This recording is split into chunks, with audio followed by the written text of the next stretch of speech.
All right, good morning, everybody. My name is Barry Schwartz, and this is the Search Buzz video recap. Today is Friday, March 19th, and this is the search news we covered over at the Search Engine Roundtable over the past week. Got a lot to discuss. Google's featured snippets have returned to Google Search. They went away for about a few weeks, and now they mysteriously returned. There may be another Google search algorithm update brewing as of this morning.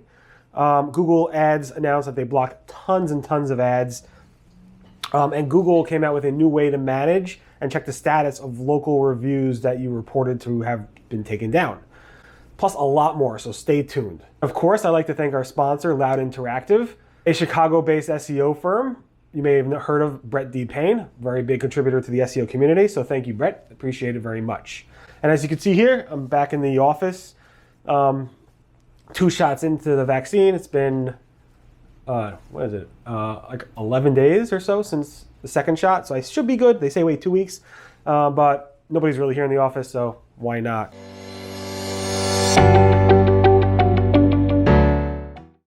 Anyway, so let's get started. Featured snippets are back. So you could see in the charts that I'm going to post over here that basically they went away around sometime around February 18th, February 19th. I mean, dropped significantly. Didn't completely go away, but mostly went away. And then as of March, I think it was Friday, March 12th, they all just started to come back. And now they're at the same level or above, slightly above what they were when they dropped off. Google didn't say anything about it. It may have been a bug. We don't know. But it's very interesting to see them coming back.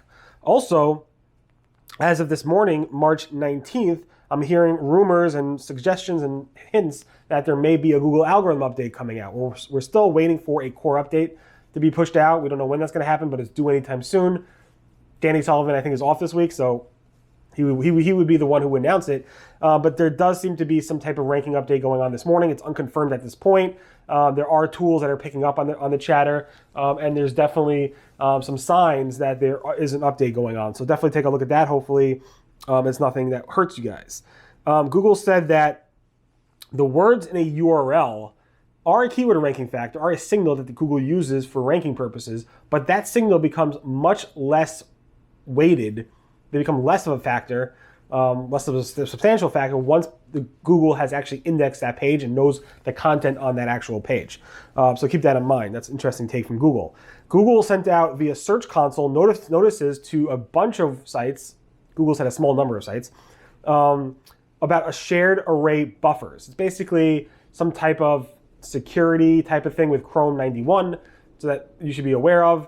I don't think it hurts your rankings per se, but it's just something you should look into. If you got that notification, I have a video explaining what you need to do from Google to address that going forward. Google also came out with a video and updated help docs around video SEO and video SEO best practices. Definitely recommend you take a look at it. It's nothing really new. I don't think you found anything new in that video that you haven't heard before, but it's a really nicely well done video. It's about 9-10 minutes or so. It gives you a quick overview of what to do, and they also updated the help documents to go along with that. So that's nice to see. Around the core of vitals and the page experience update, lots of chatter, lots of confusion, lots of nerves. People are getting nervous about it. It's upcoming in May. A Googler said that yes, browser extensions can 100% impact your core web vitals. Because let's say you have a browser extension on your desktop and that browser extension slows down the page, or that browser extension makes things jump around in the page. That will impact the scores Google gives you for that page in the core web vitals metrics. That's just how it works. But you don't have to be so concerned with that, because on your mobile browser, very few people, almost nobody, installs plugins or extensions on their mobile browser. And Google's only using Core Web Vitals specifically for how it looks at your mobile pages, not your desktop pages. So you don't have to really worry about it, but keep that in mind that extensions can impact those scores, although I'm sure it's not that significant because most people probably don't have extensions on their desktop, and almost nobody has extensions on their mobile browser. Aleda Solis went ahead and did a Twitter poll with a lot of results, basically showing that 60% of SEOs say SEO is harder than it was 5 years ago. Don't disagree with that. It is getting harder, more competition, et cetera, et cetera. I assume the other people who filled out the poll just started in SEO and it's getting easier because they're learning it, but I'm not sure. I think SEO probably has gotten harder. not because the algorithm has gotten harder, which is true, but also because there's a lot more competition out there. Google Ads did their annual announcement around their efforts around safety in Google Ads, privacy, safety, and what they've done to restrict ads. And the numbers are pretty crazy. Google said they blocked 3.1 billion ads in 2020. They restricted 6.4 billion ads. Restricted probably means they didn't block them, but they made some adjustments to it. They suspended 1.7 million advertisers and so much more. The numbers are crazy. I'll share some additional stats, but you can definitely take a look at it. I posted about it on March 17th at seroundtable.com.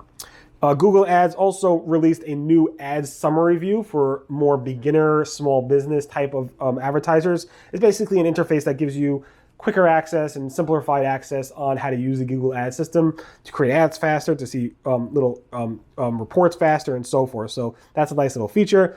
Microsoft Advertising announced new static headlines for their dynamic search ads, which makes it, as Microsoft says, you can use these static headlines within your Microsoft Dynamic search ads.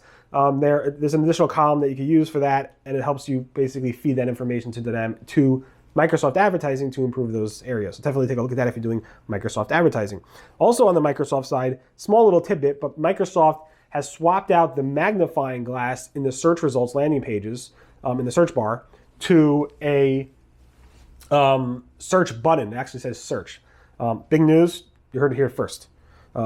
Also, Google Maps has a new ad spot. So when you go to Google Maps.google.com, you use the interface and you click on a business and using the pin, you click on the pin, up comes this little overlay that basically shows you the information about the business. In that business overlay, now there's an ad spot. It's a new little ad spot, I believe. Google My Business launched a new tool to review and submit reports around reviews. So if you want to see all your reviews in one place, or you want to report reviews, or now if you want to check the status of reviews you reported, it would actually show you the status of those reviews. It doesn't work for businesses that have tons of reviews, but it's more for smaller businesses that want to check in on the status of those reviews. Very cool tool. You could access it on the Search Engine Roundtable. And on the other side of the Google Maps is that surface area businesses should be aware of this. There's some type of loophole that now when you do a search for a surface area business, a business that does not want their address to be shown in Google search, maybe they're a home-based business and they don't want their address to be shown up to their customers and prospects, you can now it actually lets you access the street view, which actually can then give you the actual location and photo of the house, maybe the address. So you can actually, it's a very big privacy concern. Google has not addressed it yet, but hopefully they'll address it soon. And finally, another poll, this one's from Cyrus Shepard, who basically showed that he asked, do SEOs or marketers do any at all affiliate marketing? And only 45% of those people who responded said, yes, they do affiliate marketing. Back in the old days of SEOs, I would say probably 90% of SEOs did affiliate marketing. I guess it's a different world now. In any event, thank you so much for listening to the Search Buzz video recap. My name again is Barry Schwartz. Thanks to Loud Interactive, check them out, for sponsoring. Really appreciate it. I'm going to try different setups in the office. I used to be by the TV over there and just do that. Maybe if you want that, comment, let me know what you want. Couch over there, I have boxes over there. I'll try different angles based on different things and let me know. Good to be back. Hope everybody's healthy. Hope everybody's in line and queued to get vaccinated. And that's it. Again, my name is Barry Schwartz, and this is the Search Buzz video recap. And today, again, is Friday, March 19th. Everyone have a great, healthy, safe weekend, and I'll see you guys next. Goodbye.